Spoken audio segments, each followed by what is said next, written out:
Oke, bismillahirrahmanirrahim. Assalamualaikum warahmatullahi wabarakatuh. Perkenalkan di sini nama saya Igu Ilham, NIM 398 angkatan 2017. Di sini saya akan menjelaskan atau mempresentasikan hasil proposal yang sudah saya buat. Adapun judul proposal yang saya buat yaitu adalah menilai teori sifat kepemimpinan menggunakan penilaian diri dan pengamatan kepribadian, peran mediasi kontribusi untuk kesuksesan kelompok. Di sini saya mengambil judul tersebut. Adapun di sini saya akan menjelaskan step by step ataupun satu persatu tentang yang namanya proposal yang telah saya bikin. Yang pertama tentang latar belakang. Yang mana latar belakang tersebut saya mengambil teori sifat kepemimpinan mengusulkan bahwa sifat-sifat tertentu membedakan pemimpin dari individu lainnya. Untuk mencari sifat-sifat pemimpin yang efektif mendominasi penilaian kepemimpinan selama paruh pertama abad ke-20. Namun hasil penelitian ini sering tidak konsisten menyatakan teori sifat kepemimpinan, yang mana teori sifat kepemimpinan ini menggunakan bahwasanya kami ingin mengetahui sifat-sifat kepemimpinan yang efektif untuk digunakan para manajer ataupun para leader untuk mengatur sebuah perusahaan ataupun sebuah kesuksesan dalam kelompok tersebut. Selanjutnya tentang rumusan masalah. Di sini di rumusan masalah tersebut saya membuat 3 permasalahan. Yang pertama, berdasarkan latar belakang yang telah diuraikan sebelumnya, maka penulisan merumuskan permasalahan dalam penelitian sebagai berikut, yaitu pertama, apakah teori sifat penilaian diri dapat mempengaruhi peran mediasi kontribusi untuk kesuksesan kelompok, dan yang kedua, apakah teori pengamatan kepribadian dapat meningkatkan peran mediasi kontribusi untuk kesuksesan kelompok, dan yang ketiga, apakah teori penilaian diri dan pengamatan kepribadian ini bisa menunjang peran mediasi kontribusi untuk kesuksesan kelompok.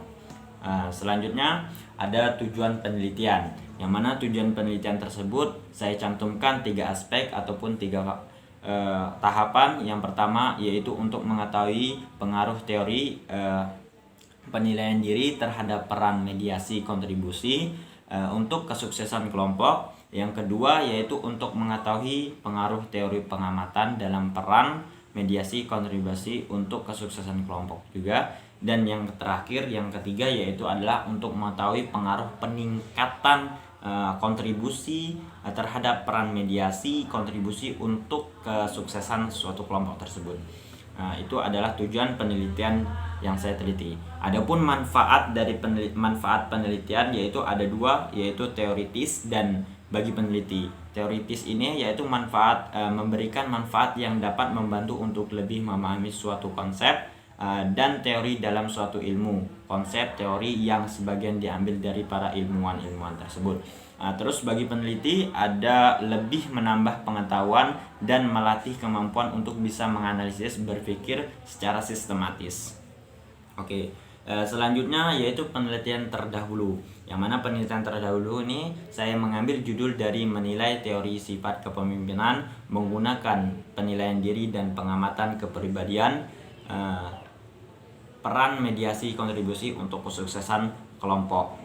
Selanjutnya nama peneliti yaitu adalah Amy E. Colbert, yang mana ini adalah suatu jurnal internasional yang saya ambil dari penelitian tersebut. Terus ada yang namanya Timothy A. Hakim dan Jong Cho Gang Wong. Itu adalah nama peneliti di jurnal tersebut.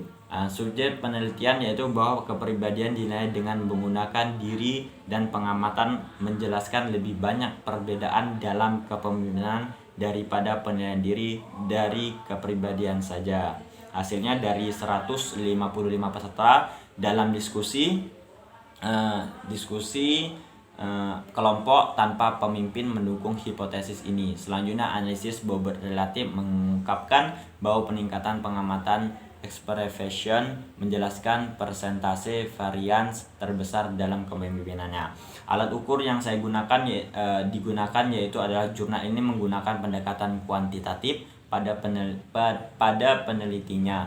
Seluruh data yang terkumpul kemudian dianalisis dengan menggunakan variabel kontrol.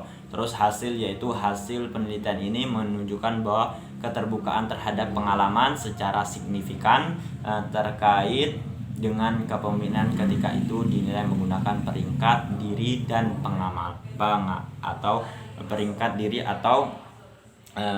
pengalaman dari seorang pemimpin tersebut. Landasan teori yaitu ada 3. Yang pertama, menurut P. Robbins, kepemimpinan adalah kemampuan untuk mempengaruhi suatu kelompok untuk mencapai tujuan. Terus ada menurut Pusat Kurikulum Debdiknas tahun 2010, yaitu penilaian diri merupakan suatu teknik penilaian di mana peserta didik diminta untuk menilai dirinya sendiri berkaitan dengan status, proses, dan tingkat pencapaian kompetensi.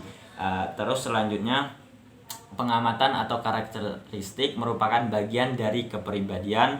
Menurut Kamus Besar Bahasa Indonesia, karakteristik memiliki persamaan kata karakter dan watak yang berarti sifat batin yang mempengaruhi segenap pikiran.